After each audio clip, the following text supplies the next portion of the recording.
and this is what you all to know for yourselves, I wanted to feel worthy enough to be asked. And the day he asked me, I started to feel like, oh God, what does it really mean to be married?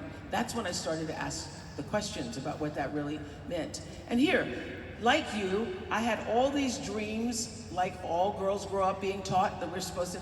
So I remember the first time I heard Roberta Flack sing First Time Ever I Saw Your Face. You all know that song? I thought, that's gonna be my wedding song.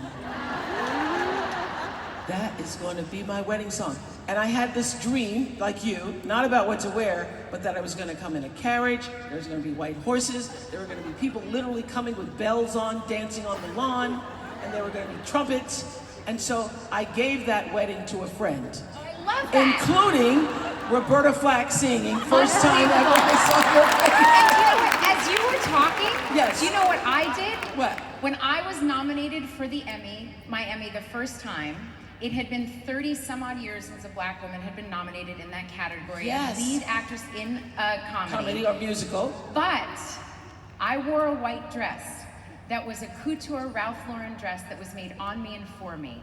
And I realized during that process, it was my moment to be married to my own life. Whoa. And to actually walk in what I had created and built. That this was a moment that was not just mine, it was all of ours, all of us who have been being the leads in our lives for eons, but somehow don't get the moment of recognition. And I was gonna marry my own self, my own experience, and live in every juicy moment of that, whether I won or not, knowing that I was holding what I wanted for all of us. And then you won! I didn't. You didn't win No, that I won time? that. Oh my God, I'm gonna win now. Golden Globe. Oh, I won okay, the Golden Globe. okay, Golden Oh Globe. God, I wish. Can you imagine if I won that year? I would have been married by myself with an award. No, I won the Golden Globe. Just as good. So you said you've had to learn to dismantle expectations of you. What does that mean?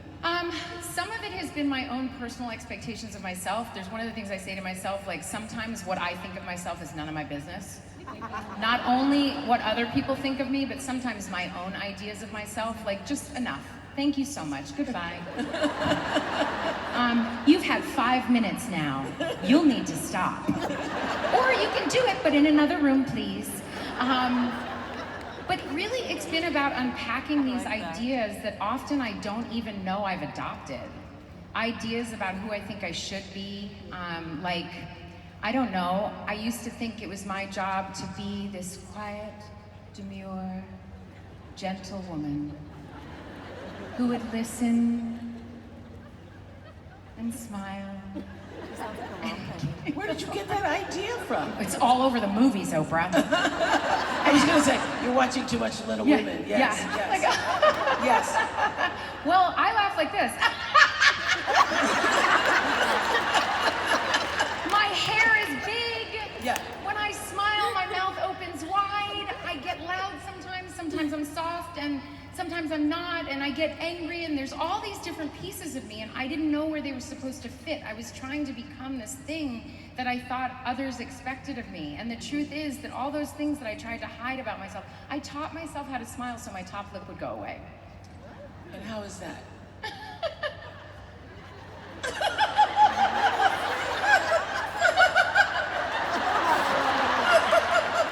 Terrible. It's terrible. All these ways that we sort of It must take a lot of practice to get I that down. practice. I do a lot of practice on everything. You better be practicing the right things. Yes, yes, yes, yes. Put your habit on the right stuff, not on teaching yourself to be smaller than you are. I want to know how your idea, that's worth applauding. Did you say that's worth a party? Applauding. Applauding. Oh, I was like, yeah, that's worth a party. I'll take it. We'll do that too. How has your idea of beauty changed over the years? Oh, it has really evolved. Yeah. I remember watching the Nina Simone documentary and thinking to myself, oh my God, why is her name not next to the word beauty? I have never seen such a woman inhabiting her skin. Mm-hmm. I mean, my whole body was sort of riveted from that. I was like, this is what I call beauty. When I see people who are just in their skin, living at that height of themselves. Right. I am blown away. And so there's an industry around beauty that is based on telling people you need to look like that so that you can buy these things. And I just completely disagree. I feel like the industry of beauty should be based on meeting yourself, because all of us and meeting yourself exactly where you are. Where you are. Oh, I'm so glad you said that. It's my favorite. It's the fastest way to where you want to go. Yes. Right through where you are. Yes, yes, yes. And the moment, and that takes me to something else, but I want to answer you about beauty, but will you remind me to say something about may I's? Okay, good, may I's, okay. Okay, so, it's time for the shoes to come off. Take them off. Yes, good, good, good. So, beauty for me has been about discovering myself and about owning what makes me feel good, listening to what makes my heart sing, and actually meeting that person. And I find pretty is a whole different thing. Like pretty is like a thing that, I don't know, you can get it in a can at 7-Eleven or something, I don't know. Give yourself an Instagram filter. Yeah, and then you can, it's like, but I don't want to traffic in that. Yes. I want to traffic in that stuff again that feels juicy and abundant, and that actually has the long-term run of like making you feel a certain way. And I often see myself and go, oh, wow, I feel so much prettier than I look. But at the same time, who cares? There are so many things happening in life that who cares what I look like? That is funny, because that's happened to me too. Is that what I look like? You see yourself, you're like, I thought I was looking better than that. It is so, Yes. And by the way, I think has happened to me. the mirror lies too sometimes. Yeah. Because in the mirror you see your feelings, right? And I'm like, yeah. And then you get on the red carpet or whatever, and then you get home and you're like, oh. Okay. I read where you tell Health Magazine that one of the good things that you do is you talk nice to your body. What does that sound like?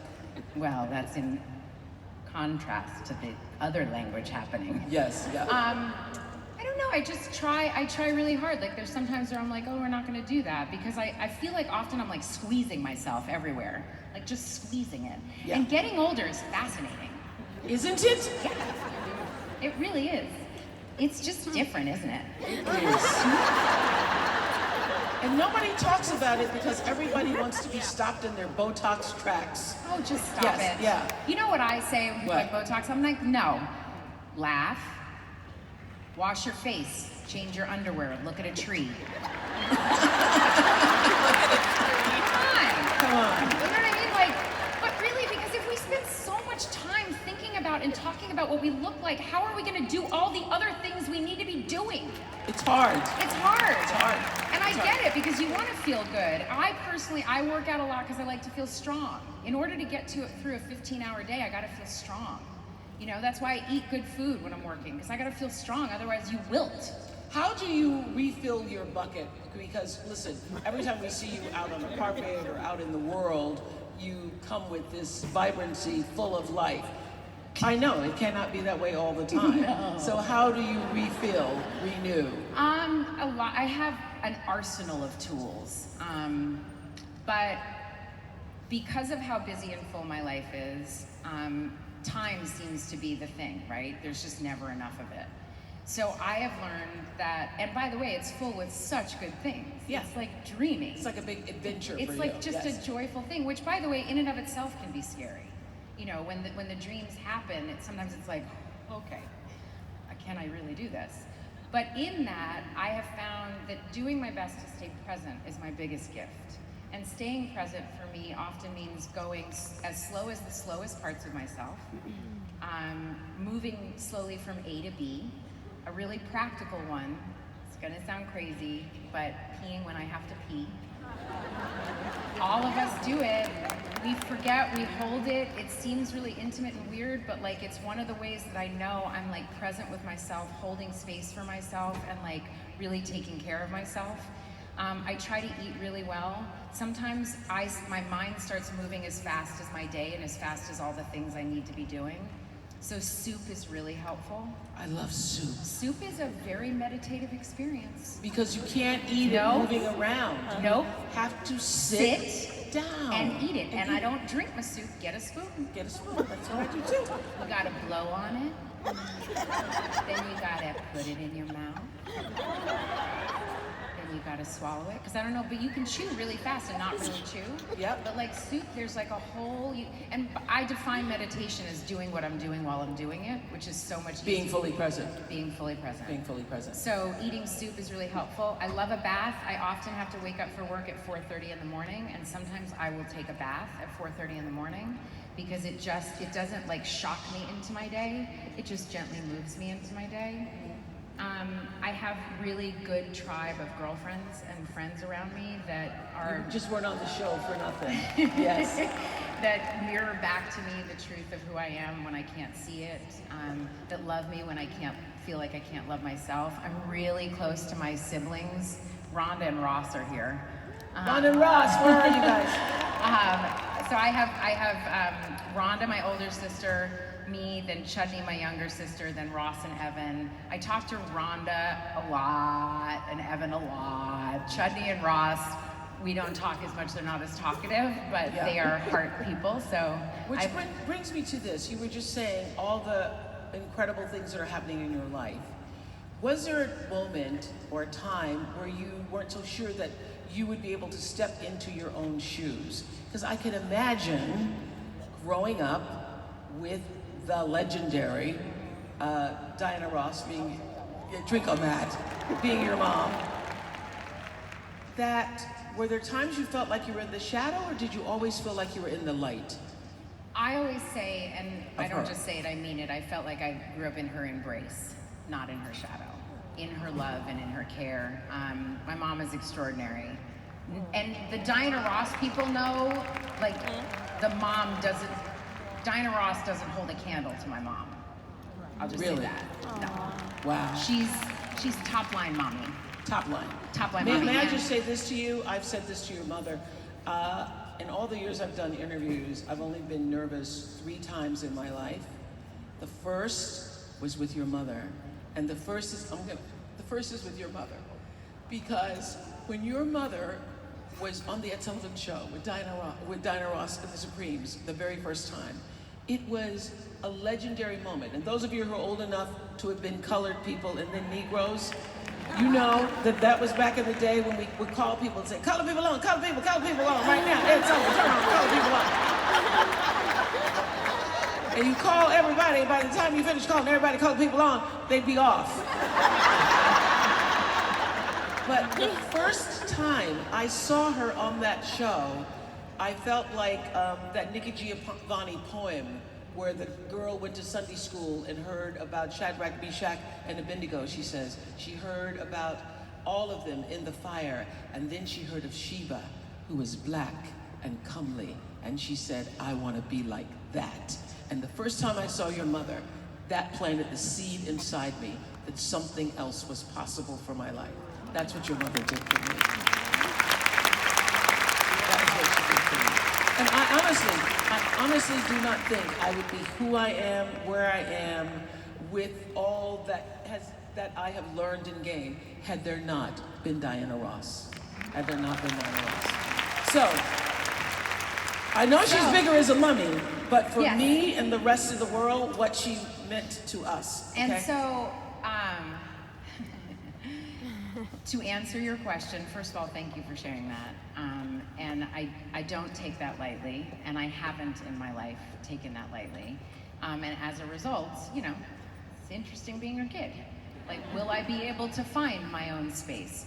And I always felt, I could feel the energy coming at me, but I knew that the energy was coming at me because I was a piece of someone that other people loved.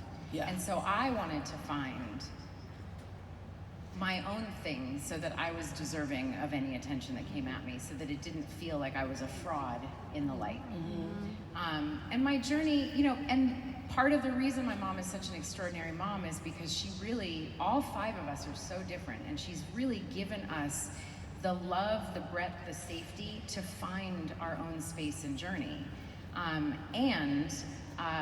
So she mothers you all differently.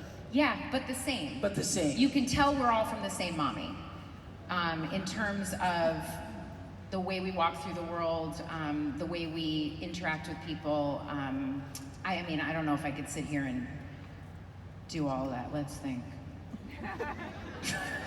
I don't know if I could articulate that in a quick way, but finding my own space and my own self has not been in response to my mom, but there was a part of me that I hit off, even though it was my original dream, which was to sing.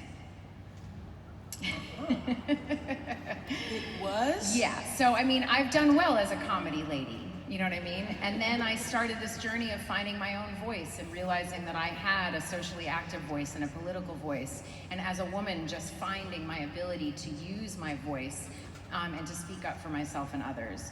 But there was this little girl in me whose original dream was to be on a stage in a sparkly dress singing. And so did you hide that because your mom I don't think it was on purpose. Yeah. I think it was very unconscious that I tucked her away. It felt dangerous. It felt like I was going to be obliterated and compared. I remember early on, there was an interview you did with Lisa Marie Presley. Mm-hmm. And I felt like, oh, that's a scary place to be in, the comparison. And somehow I just tucked her away.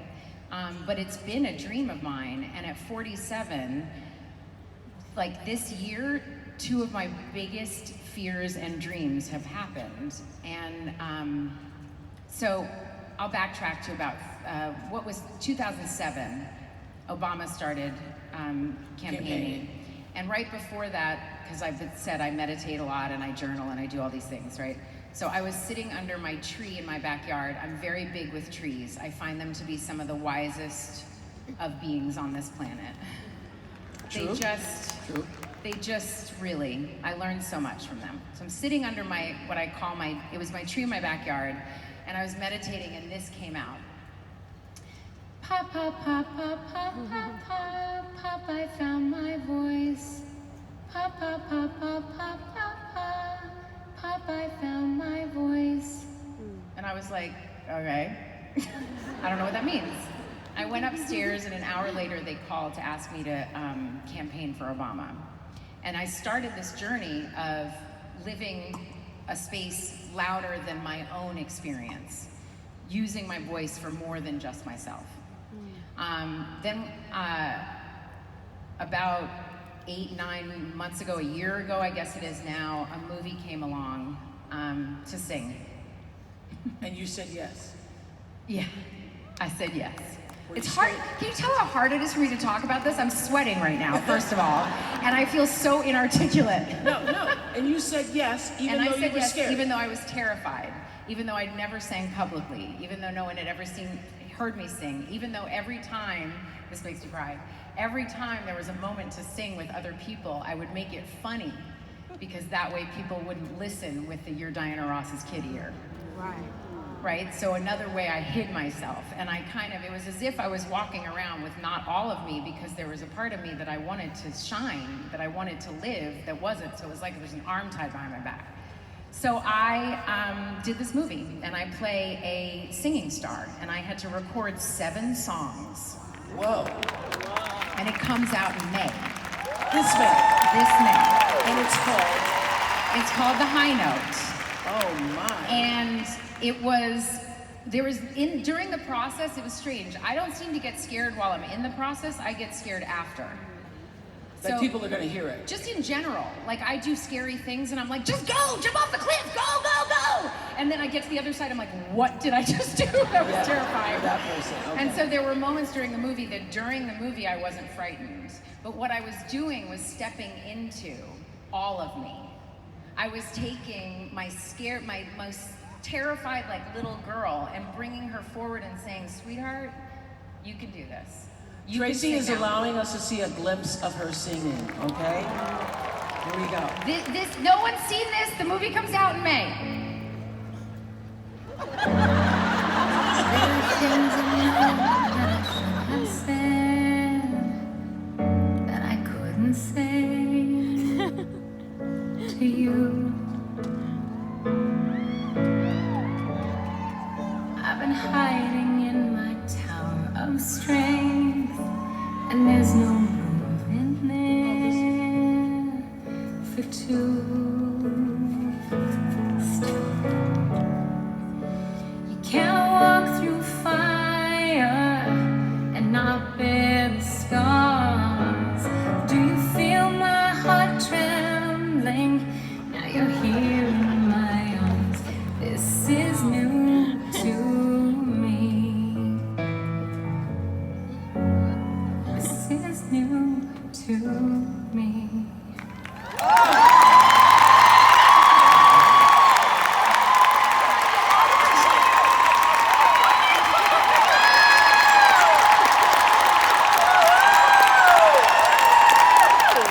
mother.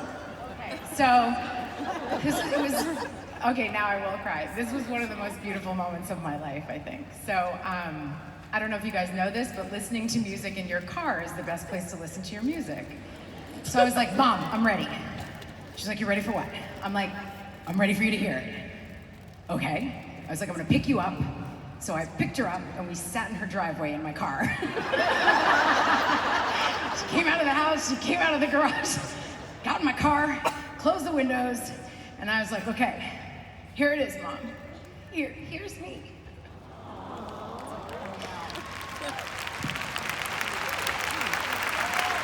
You can imagine, we all have fears. We all have these things that we've hidden away that we think are not worthy of coming forward because they might not be good enough. They might be compared to somebody else. And I had to realize that it's not the sound of my voice. It's the honesty of my voice that is the key. I'm not supposed to sound like my mom. I'm not even supposed to be her. I can't fill her shoes. No one can fill her shoes. All I can do is make a pact with myself to be myself on the ground that I get, and even make more ground for me. You know what I mean? It's just Yes. get away! And so I got her in the car, and the first note happened, and she was on this side, so she pushed my arm. And then she turned to me, and her face was covered in tears, and she said, finally.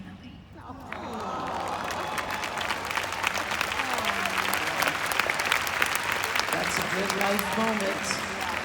That's a good life moment. Yeah.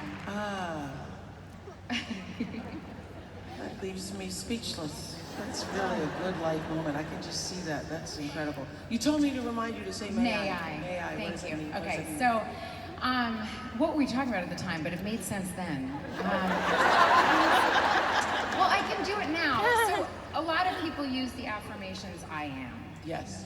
And they worked for me for a minute, but they also the fastest place to where fastest way to where you want to go. So the fastest place to where I want to go is through where I am, and I discovered that the space between where I am and where I want to be is often the thing that frightens me the most. So say that again. Where I am and where I want to be is that space in between. Middle. Yeah. Okay. Is actually that scary space, Like I want to sing. How in God's name do I get there? How do I face this fear? So what I discovered is if I break it down to the bite-sized pieces and give it a may I as opposed to an I am, the may I offers a gentle invitation while honoring where I am and gently inviting me to where I want to go. So may I know that I am a singer allows me to not feel like a singer. May I know that I'm worthy of love without effort allows me to gently move my way there. And for me, for example, fun is a tough one because I always feel like there's something I should be doing.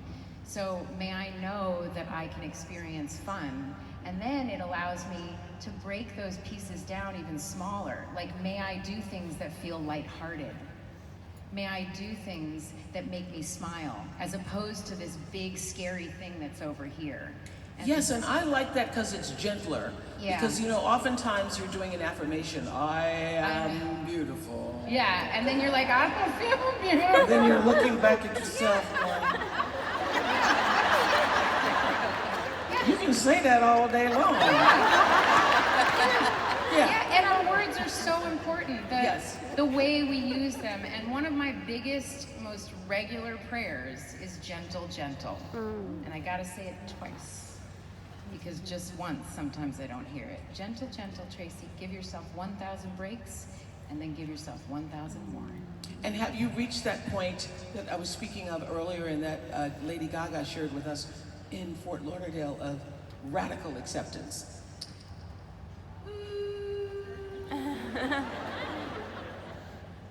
Gentle acceptance, real acceptance, honest acceptance, yes.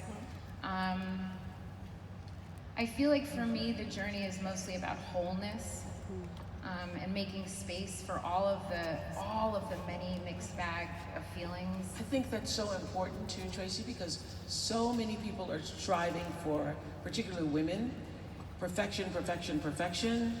getting this right Gotten and getting in so much yes, trouble. when really the goal is to be whole. Yeah. And you know, it's how I met loneliness. Loneliness was this big scary monster for me for so long, this thing that I was always running from. Like, but I'll be lonely, and if I don't do anything for my birthday, if someone doesn't plan something for my birthday, I'm just like this thing, like, or well, I'm single, well, I'm gonna be alone for the rest of my life. Who's gonna take care of me? But I've answered all those questions, and I've realized that like the wholeness makes space for all of it. I can feel scared that I'm gonna be lonely, and I can also ask myself, but don't you like being alone? Don't you like being with I those love trees? it. So Don't you? trees, choiceful solitude. I talk for a living. It's wonderful to be quiet. I love it. It feels really good. But so all these ways that wholeness kind of gives me the biggest of containers to hold the truth of my experience as opposed to this idea of what I'm supposed to be living. And that feels so much better. Even wellness sometimes, even people saying, well, you're looking for a balanced life. I'm like, well, sometimes it's not very balanced. Like, how do I be with myself when it doesn't feel balanced? How do I love myself even when I feel like I'm unlovable?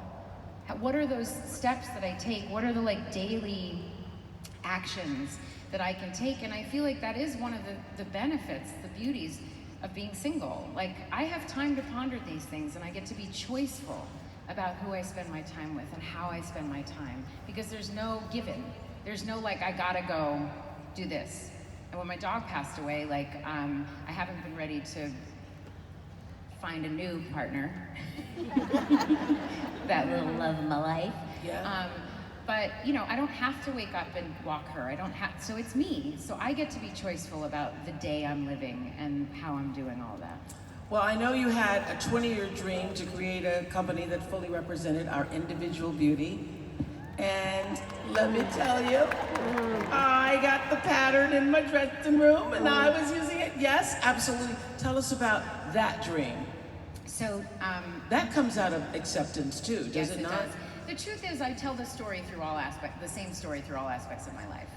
Joyful self-acceptance and allowing us to take up our own space and live in that. But so Pattern is a hair company for curly, coily, and tight textured hair. A space, a mass of people, a community of individuals that I am a part of that have mirrored back loving myself to me, that are not serviced by the beauty industry. 10 years ago, when I finished on Girlfriends, I wrote a hair care brand pitch, and it's taken me 10 years to get it off the ground. Some of it is the fact that the world has now awakened to our power and our beauty and our glory and the gravity-defying awesomeness of our hair. But Pattern has 2/3 missions. One is to create effective products that work and are not toxic, that are good for your hair and actually make it juicy and joyful. Juicy is the word. Juicy's the word. And the other is to change the paradigm for how we as curly, coily, and tight textured people, because I don't believe hair has a gender, are marketed to, so that we can actually love the way our hair authentically comes out of our heads and see another space and other imagery that actually matches up with our beauty and our glory and all of that. So it has happened, and it is so exciting, and I love being a CEO and founder. I love using my brain in this way. It's similar to the directing and the producing, like it's so much fun. I was going to ask you, when you're directing, because you directed how many episodes now? 2 episodes of Blackish, 1 of Girlfriends. Okay, so when you're directing, is it harder to direct other people who you're usually working with, or hard to direct yourself in that? I think it's hard to direct myself. Yeah. Mostly because I'm such a difficult actress. No, no, because it's a different part of my brain. As an actress, I act from my heart and my gut, and as a director, it's my mind and my eyes. So the switch, the gear switch is really